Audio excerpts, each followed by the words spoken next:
Hello and welcome to my Yu-Gi-Oh channel. Today we're looking at a final card which is supporting within the cyberdark structure deck. This is called Cyberdark World. It's a continuous spell card with the effect, you can only activate one card with this card's name per turn. You can only use this effect's second effect once per turn. 1. When this card resolves, you can add one cyberdark monster from your deck to your hand with a name different from the cards in your graveyard. 2. During your main phase, you can immediately after this effect resolves, normal summon one cyberdark monster. And 3. If you would equip a monster from your graveyard with a cyberdark monster's effect, that activates when that cyberdark monster itself is normal or special summoned. You can equip appropriate monsters from your opponent's graveyard instead. So the first part of this effect is just a standard search. You've got those with most types of field spells, and within most archetypes you get that type of effect anyway. It's decent and it's fine. You've got two other effects to choose from afterwards. Secondary ability can be used once per turn, so you've got an additional normal summon of a cyberdark monster, which means you can increase your field presence, and because it's treated as a normal summon, that means that it gets this effect off where it can just bring back a dragon monster and equip it.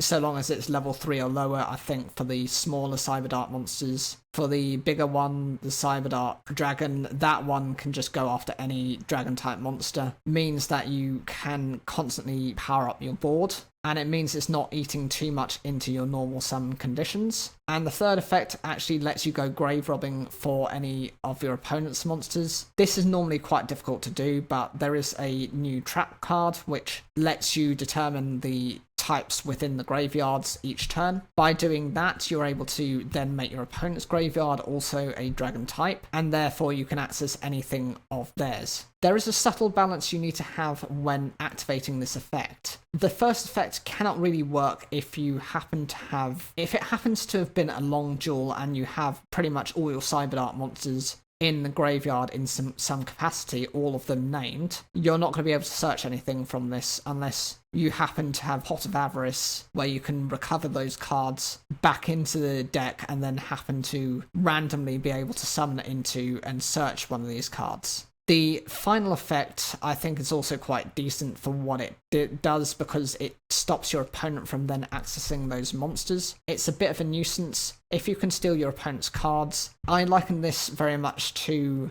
if you remember back in Yu-Gi-Oh! Zeal, where I think it was both Trey and Quinton were going after Mizar, who was one of the Baryon Emperors. They were able to steal his number 107 Tachyon Dragon from the graveyard by using, I think it was Chaos Atlantis. By equipping that, he was unable to then access it to go into rank up Magic the 7th one, which was a nuisance. Anything you can do to disrupt your opponent is always beneficial, even if it means that your opponent has to use more resources to force those cards back into their graveyard. So what do you guys think of this card? Do you think it's versatile enough? Do you think there are enough effects to actually make it consistent? Or do you think this is one of the worst forms of the support that they've received? Whatever you think, leave those comments down below. Like the video if you enjoyed it, and don't forget to subscribe for more daily Yu-Gi-Oh content.